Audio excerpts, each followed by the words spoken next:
It will not cost government more than 2-3 million to do a borehole. Isn't Nigeria a wonderful country?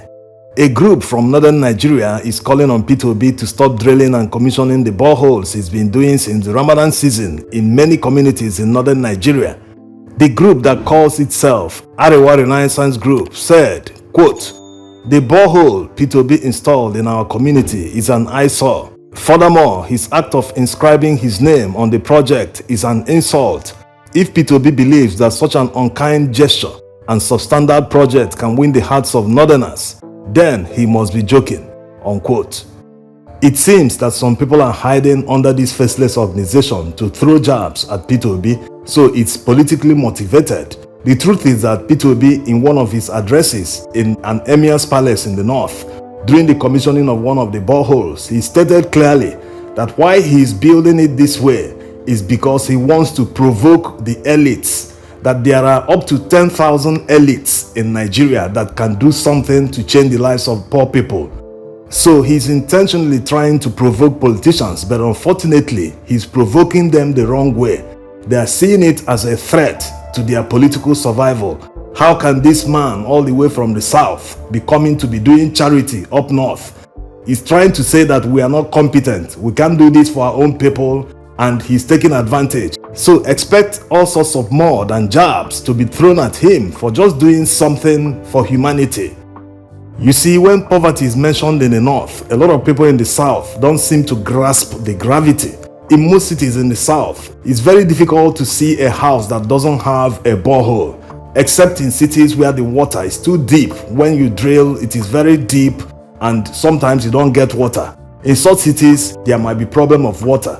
But in most cities where the water depth is not too deep, virtually every home has a borehole. It's not the same thing in the north.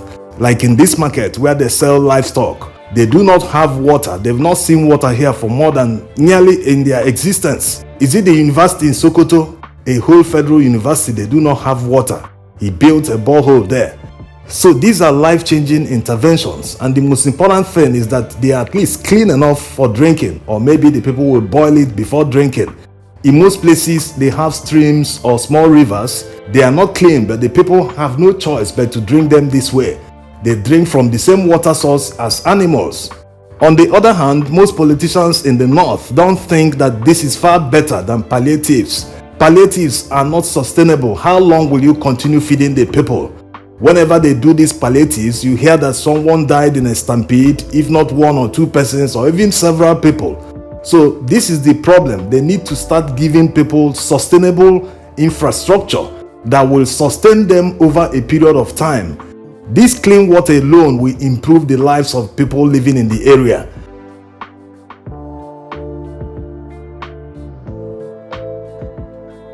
First is that the water is free. It will improve their health and cleanliness of themselves and the environment. Now they can afford to bath up to 3 times a day or 2 times at least. The second part is that it is clean. They can purify it further by boiling it and sieving it before drinking, which improves their overall lifestyle. Coming back to the people hiding under a faceless organization to throw jabs at P2B, they should be ashamed of themselves. Something that they cannot do for their own people, someone else is doing it and they have the audacity to throw jabs at the person. This is a serious matter. It is a serious indication of poverty of the mind, poverty of everything. How can someone actually criticize this? Even if the quality is low, which of course P2B revealed that it is intentional, at least it makes us discuss it. It makes the country continue discussing to find solution. How can we be living in modern day? This is 2024 and some people do not have access to water. Obviously, these people do not represent the north because the Emir of Zaria eulogized P2B for all his good works in the north. Let's take a listen. Peter Obi, former governor of Anambra State, also presidential candidate in the last election of Labour Party, members of your entourage, members of the Emirate Council and district heads. Very good afternoon to you. Permit me, Your Excellency, to say a big thank you to you. This is the second time since I'm here, you're coming to Zaria. This is something that we shall always remember with gratitude and with satisfaction, the gesture of coming to visit us here. As you're all aware, I was once an employee of Fidelity Bank, the bank he owned, and so I can say he was my employer at some point in my life. So it's an honor and privilege, to see you at any time. And the last time I think we met was in Abuja at the dinner of one of my close associates and friend, Hassan Imam, who was elevated from executive director to the position of managing director of another bank, Keystone Bank, which we are very proud of his accomplishments. So congratulations for training someone to get to that level. Be that as it may, Your Excellency, you said it all about the situation of our people, the Nigerian people, and especially in our region here. It's a difficult period, a trying, period for all of us. But one thing that is paramount in our minds is we're optimistic that Nigeria, inshallah, will rebound and come back to business so that they can tag along with other states in the country. Now, let's end with P2B's epic response when he was asked about the rumor that he will team up with Rufai to battle Tinubu in 2027. Recent online reports suggesting you appearing with the former Kaduna State Governor. Is there any reaction to it? Well, I'm more interested now in Nigerians feeding today than about tomorrow.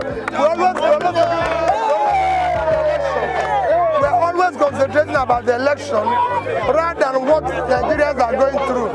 My commitment is about Nigerians living in a better society, living a better life. You could see this business without water for years. That's what we should care about, and that's my concern.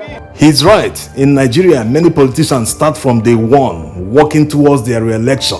It's so unfortunate. All the actions they take, from contracts award to appointments, they just continue to place people that will help them working towards the re-election. They are so consumed in the election that they forget about governance. In the end, it is Nigerians that suffer. When politicians make appointments based on political patronage, it is also the country that suffers because competence is thrown away. It is not even considered at all. For example, look at what the power minister said in 2019 when he was contesting for governor. You drive a car in your state in Ibadan, you are having Lagos number on our roads. Why? It has to be stopped. You are using our road, using Lagos number. We'll stop it. So it's not a surprise that this man is telling Nigerians to shut down their freezers and air conditioners to save power when they have paid for the same power. How can you save something that is not even available?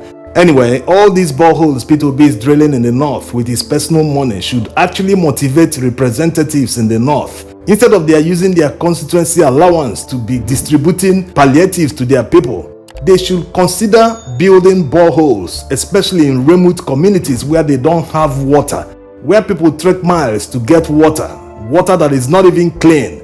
This will impact on their lives far better than a few cups of rice. And considering that the Senate budgeted 193 million naira for one borehole, while P2B's borehole cost only 5 million naira, so they should be able to build many boreholes across many communities in northern Nigeria.